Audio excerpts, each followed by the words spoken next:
Quand je me réveille, voilà, direct dans la toilette pour aller faire pipi. Je prends d'abord mon téléphone. Qu'avant de me réveiller, je pense déjà à ce que je vais faire la journée. Donc comme je vais dans le bloc-notes, je commence à noter déjà. Après, je peux lire un peu les messages WhatsApp et autres, mais mon téléphone là. Ouais, j'ai envoyé une go à la plage. Quand on arrive au bord de la plage, au bord de l'eau comme ça, quand la vague vient, on repartit. La vague repart avec un pied de ma chaussure. J'ai tout fait pour attraper, mais c'est bloc quoi. Donc imaginez-moi en train de chercher à acheter une autre paire de chaussures au bord de la plage. C'était au spectacle d'un ami grand maître. Il est comédien, il est aux États-Unis, donc il est venu en Côte d'Ivoire. Il a fait un spectacle, c'était au stand-up à Cocody. Donc je suis invité, je fais la première partie et avant que lui-même ne monte sur la scène, j'ai eu envie d'aller au chiottes. Donc je fais un saut rapide, je me dis bon, je fais un truc chap là.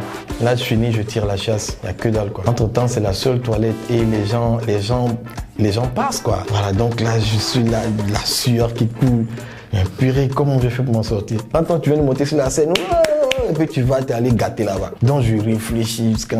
J'ai pris le rouleau de papier lotus là, j'ai déroulé un bon lot là. J'ai fermé comme un joli petit gâteau. J'ai regardé un peu quand il y avait stand ovation là-bas. Wow, je suis sorti, je suis allé dehors. J'ai fait au moins une vingtaine de minutes avant de revenir dans la salle. Voilà, ni venu connu. Dieu merci, ils n'ont pas pu repérer mes empreintes.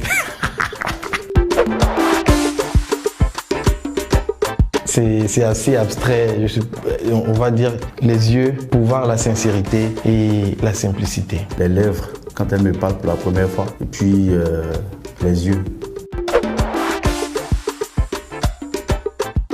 C'était lorsque le petit Bouba avait été enlevé et assassiné. Toute la nuit j'ai pleuré, ça m'a beaucoup touché. C'était pour un film qui m'avait beaucoup touché. Apocalypto de Mel Gibson. J'ai regardé le film et ça m'a fait couler des larmes.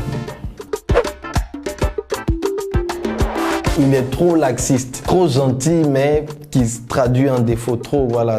Il laisse tout trop facilement. Sorry, il est têtu. Il est têtu, un peu nerveux sur les bords.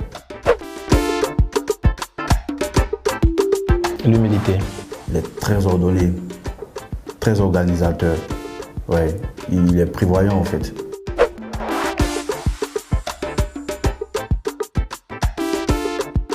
Va aller à l'endroit de ma mère, voilà, parce qu'elle m'a presque élevé seul avec mes frères. Et puis la seconde épouse de papa, bien sûr. C'est de la voir heureuse, voilà, de savoir qu'elle sait que tous ses enfants ont réussi et qu'ils ont la crainte de Dieu aussi. Voilà, il faut qu'elle soit heureuse. Et le deuxième, d'avoir une belle famille, voilà, des enfants consciencieux. Et le troisième vœu, c'est que le monde soit en paix, le monde entier, voilà, qu'il y ait la paix entre les blancs, les noirs, les rouges. Le premier, aller au paradis. Le second, avoir une bonne famille sans histoire. La famille, c'est très important pour moi. Et par moments, je me dis que je ne suis pas à la hauteur. Donc avoir une bonne famille, ça me tient à cœur. Et faire la fierté de la Côte d'Ivoire. D'accord, skinny. Tu vois, parce que déjà quand tu entends skinny, tu vois, c'est déjà assez fun, c'est déjà assez léger.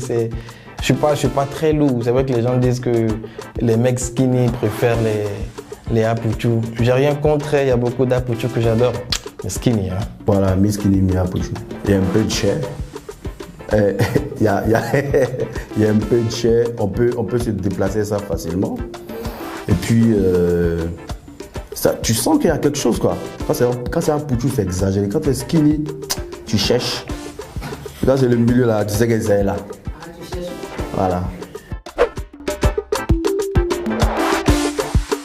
2012, ça fait 8 ans. J'ai beaucoup pleuré, j'étais devenu comme ça.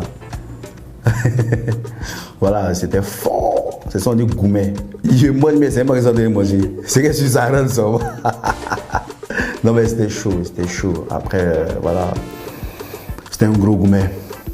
Et là, t'as des jokes. Mon plus grand gourmet, je vais dire, c'est ma séparation d'avec mon ex. Il n'y avait pas vraiment de problème en tant que tel. Mais après mûre réflexion, j'ai senti que ça n'allait pas marcher. Donc je suis venu, je lui ai dit, bon, il faut qu'on fasse une pause. Ouais. Aussi simplement, mais après, tu vois, tout ce que tu ressens après, tu es sûr à le ressentir, quoi. Mais c'était bien parce qu'aujourd'hui, elle est mariée, tout ça. J'ai fait le bon choix. Ça dit, tu vois, non, mais je suis un bon garçon. Oh, il me s'est langué, puis aujourd'hui, elle est bien.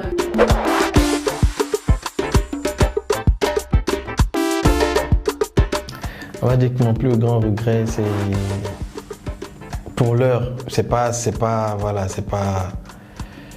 définitif, mais c'est d'avoir arrêté les études en deuxième année. J'ai pas arrêté de travailler, mais je parle des cours, voilà, enseignement général. Mais je justifie pas, mais ça, je vais forcément continuer. Et ça, c'est l'un des objectifs que j'ai. Mon pire regret. Bon, je sais pas si je dois appeler ça regret. Parce que je me dis que si je savais que mon père allait mourir tôt, enfin, avant que moi je sois grand, parce que j'avais 13 ans quand il est décédé, j'allais passer beaucoup de temps avec lui. Voilà, beaucoup de temps. Voilà, c'est-à-dire quand je quitte de l'école, j'étudie, je suis avec lui. Quand il a le temps, quoi, voilà, j'allais vraiment m'accrocher.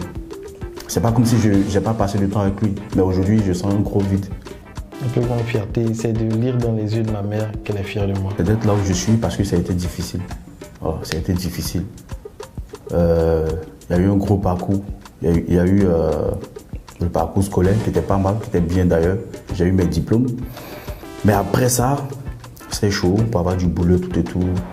Je faisais parallèlement le cinéma, mais c'est le début. Il faut vraiment être disponible pour le faire.